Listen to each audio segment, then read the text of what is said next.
गजेंद्र मोक्ष कथा एक पौराणिक कथा है। एक आकर्षक सरोवर था।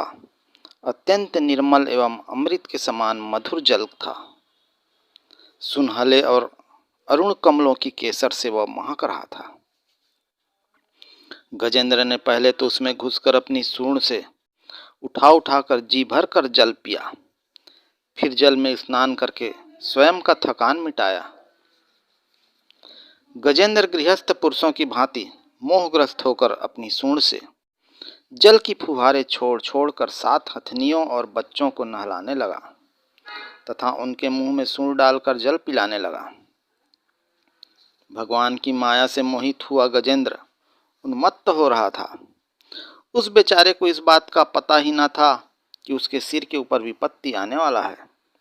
गजेंद्र जिस समय इतना उन्मत्त हो रहा था, उसी समय प्रारब्ध की प्रेरणा से एक बलवान ग्राह ने क्रोध में भरकर उसका पैर पकड़ लिया, किंतु गजेंद्र का छुड़ाने वाला प्रयास निष्फल रहा। गजेंद्र का शक्ति क्षीण हो गया। इधर ग्राह तो जलचर ही ठहरा, इसलिए उसकी शक्ति बढ़ गया। वह बड़े उत्साह से और भी बल लगाकर गजेंद्र को खींचने लगा। इस प्रकार देहाभिमानी गजेंद्र का प्राण संकट में पड़ गया और अपने को छुड़ाने में असमर्थ हो गया। अंत में वह इस निष्कर्ष में पहुंचा कि मैं संपूर्ण विश्व के एकमात्र आश्रय भगवान की ही शरण लेता हूँ। काल बड़ा बलवान है। यह सांप के समान बड़े प्रचंड वेग से सबको निगल जाने के लिए दौड़ता ही रहता है। इससे अत्यंत भयभीत होकर जो कोई भगवान की शरण में चला जाता है, उसे वे प्रभु अवश्य ही बचा लेते हैं, क्योंकि उनके भय से भयभीत होकर ही मृत्यु भी अपना काम ठीक ठीक पूरा करता है। वही प्रभु सबके आश्रय हैं, मैं उन्हीं की शरण ग्रहण करता हूँ।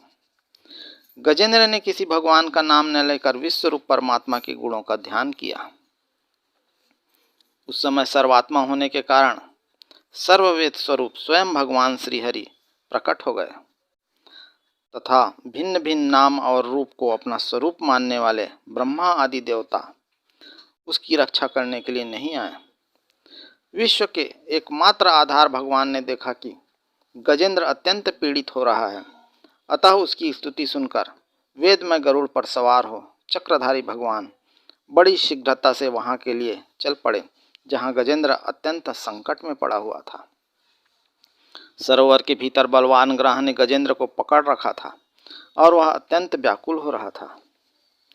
जब गजेंद्र ने देखा कि आकाश में गरुड़ पर सवार होकर हाथ में चक्र लिए भगवान श्रीहरि आ रहे हैं, तब अपनी सूंड में कमल का एक पुष्प लेकर उसको ऊपर उठाया और बड़े कष्ट से बोला, हे नारायण, हे भगवान, आपको नमस्कार है। जब भगवान ने देखा कि गजेंद्र अत्यंत पीड़ित हो रहा है, तब वे तत्परता से गरुड़ को छोड़कर कूद पड़े और कृपा करके गजेंद्र के साथ ही ग्राह को भी बड़ी शीघ्रता से सरोवर से बाहर निकाल लाए। फिर सब देवताओं के सामने ही भगवान श्रीहरि ने चक्र से ग्राह का मुख फाड़ डाला और गजेंद्र को छुड़ा लिया। उस समय ब्रह्मा, शंकर आदि देवता, ऋषि और गंधर्व श्रीहरि भगवान के इस कर्म की प्रशंसा करने लगे तथा उनके ऊपर फूलों की वर्षा करने लगे। अर्थात यह आकर्षक सरोवर संसार की भांति है।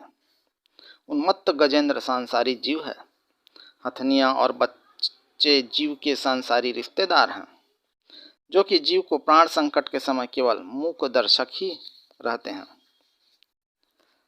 यह ग्राह माया है, प्रबल शक्ति से जीव को संसार से विलग नहीं होने देता और मृत्यु का कारण बन जाता है। यदि समय रहते ईश्वर का ध्यान जीव को आ जाए तो ही माया रूपी ग्राह तथा सरोवर रूपी संसार से मुक्ति संभव है, अन्यथा नहीं। जय श्री हरि।